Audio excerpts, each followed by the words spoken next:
passado, Jesus nos dizia com muito amor e com muita firmeza: se tem alguma coisa que te afasta dele, corta, porque vale mais a pena ir para o céu sem isso que para o inferno com isso.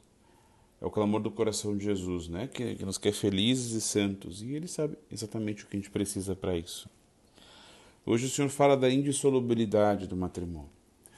Antes de mais nada, a gente deve dizer sim, sim, cada caso é um caso, e em todos eles a gente tem que olhar com misericórdia e carinho. Só Deus conhece, né, o nosso coração. E Deus continua amando seus filhos em qualquer situação. Deus ama porque ama. A gente vai tentar analisar rapidamente, né, não tem tempo para isso, mas o que diz Jesus quando fala de indissolubilidade? Bom, no tempo de Jesus, o divórcio acabou sendo frequente e inclusive regulado. E Jesus, os judeus, eles criaram lei para isso, né? A gente não tem como fazer um grande estudo, o que ele merecia, para entender como é que os judeus chegaram aí, né? De onde eles tiraram isso. Mas, resumidamente, indo para a conclusão, sem mostrar o caminho, eles interpretaram mal uma lei do Deuteronômio. Mas não existia nenhuma lei no Antigo Testamento que aprovasse o divórcio. Inclusive tinha profetas reprovando isso.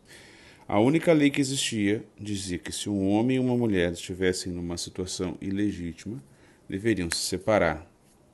Ou seja, não eram para estar casados, né? Por isso tinha que se separar. Depois eles inventaram outras coisas, mas essa era a essência da lei. Eles acabaram distorcendo, né, a lei para que ela ficasse boa para eles, sobretudo para os homens, né, porque os homens que pediram divorciar, porque não é de hoje que marido e mulher encontram dificuldade no casamento. Jesus fala sobre a indissolubilidade do matrimônio em algumas ocasiões, em concreto, a de hoje em Marcos, 2 vezes em Mateus 5,19 e uma vez em Lucas 16.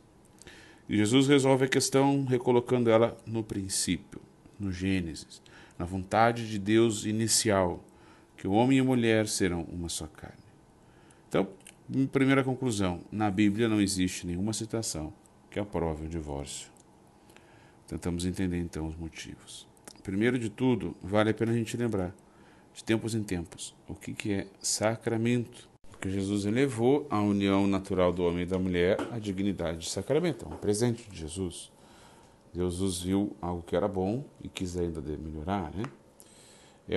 O sacramento, então, né, é uma ação. Quem faz essa ação é Deus, e o que ele faz? Alcançar a salvação que ele conquistou no céu, na cruz. E cada sacramento faz isso de um jeito diferente. O do matrimônio faz isso unindo um homem e uma mulher numa só carne, elevando esse amor. O matrimônio entre cristão é sinal, é sacramento do amor entre Cristo e a igreja.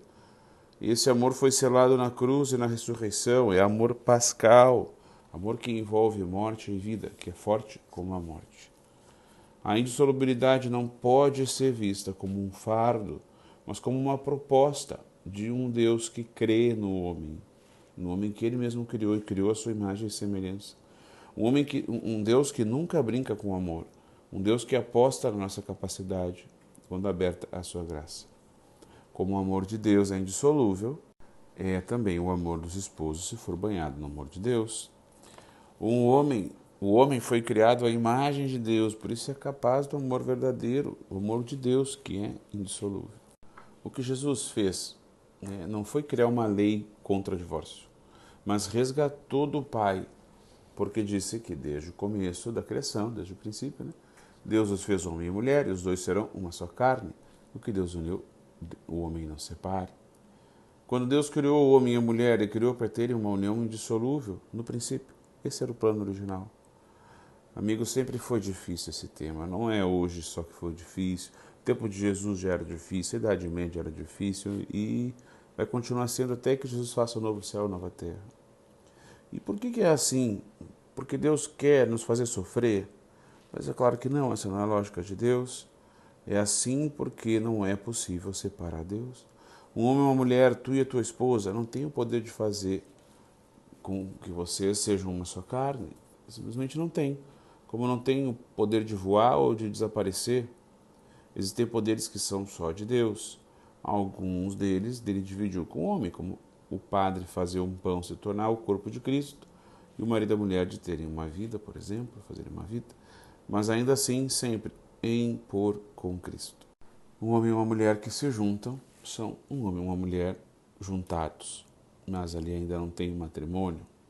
Mas quando um homem e uma mulher se unem diante do altar, justamente para lembrar do sacrifício de Cristo e do sacrifício da vida, pela união do sacramento, então aí Deus entra.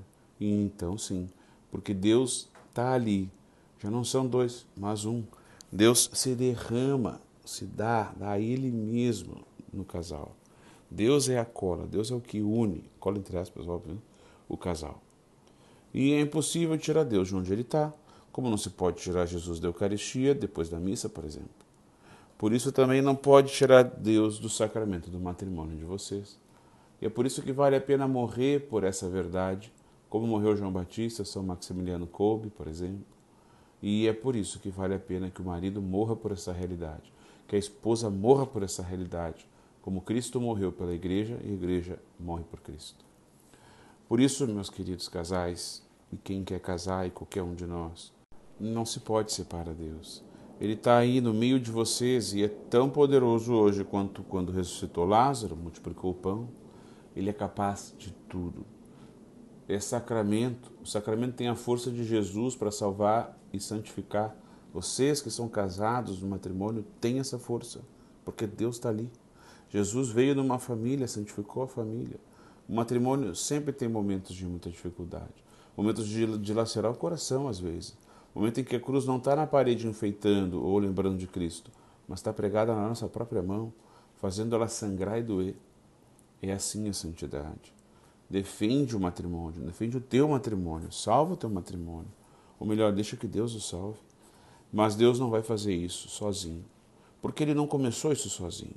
Vocês foram ao pé do altar pedir que Ele unisse vocês. Sempre vai ser preciso perdoar, às vezes fazer terapia, sempre vai ser pedir perdão, dialogar muito, dizer o que se sente no coração, ter muita paciência, rezar juntos.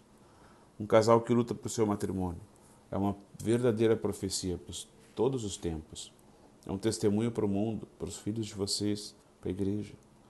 Não tem empoderamento feminino maior que salvar uma família, a sua família. E não é fraqueza para um homem lutar para salvar a sua família. Deus acredita em ti, acredita tu também. Nossa Senhora nos ajude e que Deus nos abençoe. Amém.